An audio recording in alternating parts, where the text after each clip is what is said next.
Marvin Gaye Sr. Probation. You probably already know that Marvin Gaye met his end in Los Angeles at age 44 when his father shot him 3 times in the chest after a spat on the 1st of April, 1984. You might not know what happened next though, because Marvin Gaye Sr. didn't spend a day in jail. Marvin Gaye Sr. pleaded no contest to manslaughter charges and didn't show a lot of remorse. When he was asked if he loved his son, Gaye Sr. just said, "Let's say I didn't dislike him." Gaye only got a suspended sentence. That's a sentence, usually meant for minor crimes. Usually you go on probation and, as long as you behave, you never go to jail. Gaye got a suspended sentence partly because he had a brain tumor and the judge figured he'd be dead soon anyway. He lived for 15 more years, all of it out of prison. He didn't die until he was 84. Number 2. Ted Kennedy. Probation. Senator Ted Kennedy, the youngest brother of JFK, drowned a 28-year-old woman in 1969. He'd taken her on a drive down Chappaquiddick Island, drove his car off a bridge, and left his passenger, Mary Jo Kopechne, to die in the waters below. Kennedy claimed that he drove off the bridge because he took a wrong turn, which is one hell of a wrong turn. Either way, he managed to swim out and she didn't. Kopechne drowned, and instead of calling the cops, Kennedy quickly started covering his tracks. Kennedy rushed back to his hotel and changed his clothes. Then he found the innkeeper and yelled at him about the noise next door while repeatedly asking what time it was, trying to set up an alibi. Kennedy didn't call the police or admit to what he'd done until the police found Kopechne's body. Kennedy pleaded guilty to leaving the scene of an accident and got a suspended sentence, which he served entirely through probation. After Mary Jo Kopechne was buried, Kennedy went right back to work as a U.S. Senator. Number 3. Donté Stallworth. 24 days in jail. NFL wide receiver Donté Stallworth once got drunk and ran over a man with his car in Miami. In March 2009, he had gone to a friend's party and had been up until 5:30 a.m. drinking. After a short nap, he got in his car, drunk out of his mind, and ran someone over. "I had driven drunk before. It's that feeling of having it under control," Stallworth later said, explaining why he had gotten behind the wheel.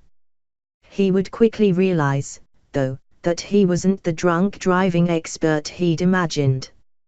His senses blurred, he couldn't stop fast enough, which resulted in him running over and killing 59-year-old Mario Reyes while he was running across the street to catch a bus. Stallworth called the police and took full responsibility for what he'd done. "I was driving under the influence and should not have been. Anything after that doesn't matter," he said. "If I wasn't on that road, it wouldn't have happened, and if I wasn't driving under the influence, I wouldn't have been on that road." Stallworth pleaded guilty to manslaughter and got the full brunt of the law for killing a man, 30 days in prison and 1,000 hours of community service. For good behavior, though, he was let go 6 days early and spent less than a month behind bars. Number 4. Brandy.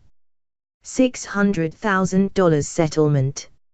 In December 2006, pop singer Brandy caused a massive pileup on a Los Angeles freeway and ended someone's life. The car in front of her stopped, and Brandy, apparently not paying attention, didn't hit the brake. She smashed into the car from behind and sent it into the car in front of it. Awart Fabaudiharj, the 38-year-old driver in front of Brandy, died from her injuries in the accident. Brandy didn't get charged because there was a dispute over who was really at fault. But the other drivers involved took her to civil court. Brandy never legally admitted that she was to blame. but she paid $600,000 to the Abouldahaj family to get them to drop their case. She settled with the other families out of court, too. The whole experience did completely change my life, Brandy said about it later, and I can say that I think I'm a better person from it. So it's okay. She learned a valuable life lesson. Number 5. Vince Neil. $2.6 million fine.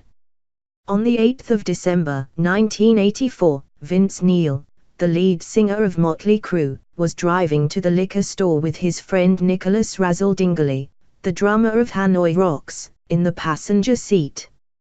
Neil was already drunk and smashed into another car, killing Dingley and leaving the people in the other car with severe brain damage. Neil was sentenced to 30 days in jail for killing someone and severely crippling 2 other people while driving drunk. But he got out within 15 days. He also had to pay $2.6 million in restitution. Even Neil thinks he got off too easy. I wrote a $2.5 million check for vehicular manslaughter when Razzle died. I should have gone to prison. I definitely deserved to go to prison. But I did 30 days in jail and got laid and drank beer because that's the power of cash, he said. That's fucked up. If you like this video, like and subscribe for more. Leave a comment down in the comment section telling me what you think and if you agree with my list.